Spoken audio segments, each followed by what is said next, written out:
Do not try to fix your antenna. Do not adjust your set. What we're about to say is unapologetically, unforgivably, undeniably morbid. like death.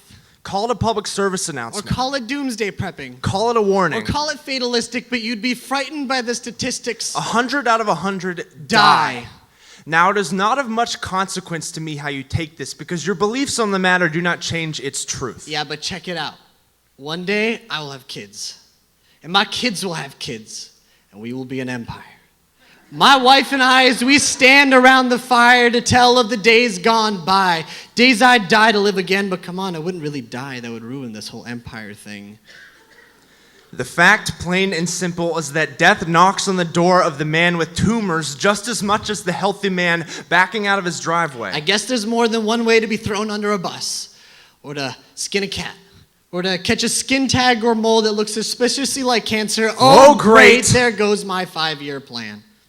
You see, death will not keep you alive just because you asked nicely. Yeah, but... It will not get your heart to beating again just because you lived wisely. No, hold on. It will most definitely not let you take back your decisions just because you spoke concisely. Words are not what this life is balanced on. But it is a balancing act which I am quite proficient at. Just call me Ringling, because the thing is that bling bling was never hard to come by.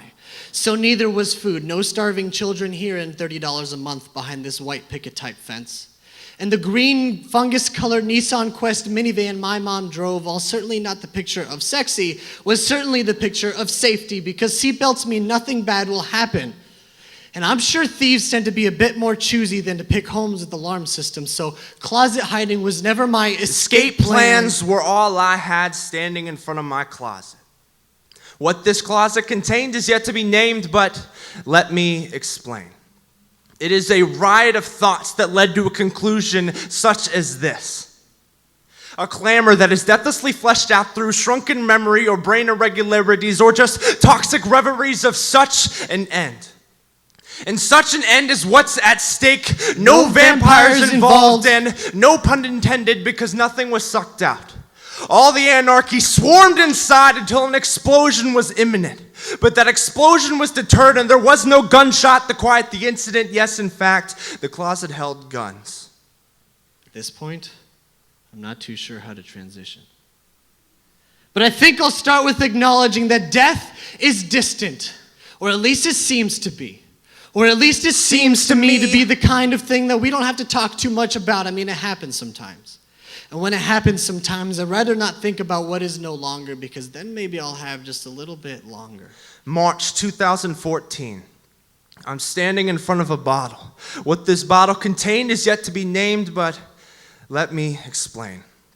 Months of disbelief about belief left me like a leaf, floating from one ocean of thought to the other, suctioning to the surface of each for only a moment apiece. And in no way had I truly found peace, just pieces of pleasure and potent otherworldly powers encapsulated within my temporary fixes. Yes, in fact, the bottle held pills. And you may not know this, but Nashville has hills. And March 2015 taught me that neither a black Lexus nor a Nissan Quest can be trusted when the side of those hills is covered in dusted skid marks, of which my car soon joined the ranks. No, this black Lexus was not a tank, and neither was I, when I learned how little kept me away from the moment I could die. Behold, the brevity of life is ever close. Pressing in and pressing on, it will leave you behind if you blink. It is not fair or unfair, and it will not bend to what you think. Pardon me if I don't either. I have seen what it is to plan death, and I have seen the consequences. I have felt the release of suicide, and I have felt its tightening, frightening as a life forfeited. Enlightening is its counterpart.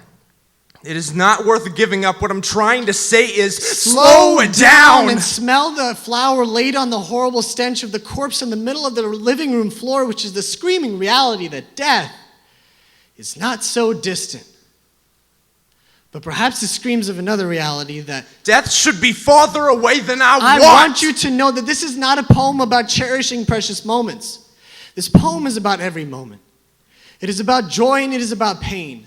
It is about the sky and it is about its rain. It is a kiss from a traitor. A kiss from a loved one. A conversation with your brother about his conviction for the Lord. Churches built for crowds and not for people. The colon cleansing effect of fiber pills. An A on a research paper you spent 4 weeks on, or 4 hours. The time your mom scared you from across the house with a scream. An impossibly infuriating yet infinitely satisfying season finale. The moment of wondering if God was as good as he said he was. Catching crawfish with your best friend and then selling them for a nickel each. Walking into a funeral and not recognizing anyone. A high-pitched melody coming from a lullaby. Stepping past the door to find a noose and a body. Wondering why you're no longer good enough. Sobbing uncontrollably in front of your mother. Sobbing uncontrollably in the arms of your mother. This is what God God gave us. This is life. These are the short straws and all the other long ones. These are the bad days and the not so bad ones. These are the quality times and the times wasted. Beautiful. Broken. Clean. Stained. Good. Bad. Ours. Theirs. His.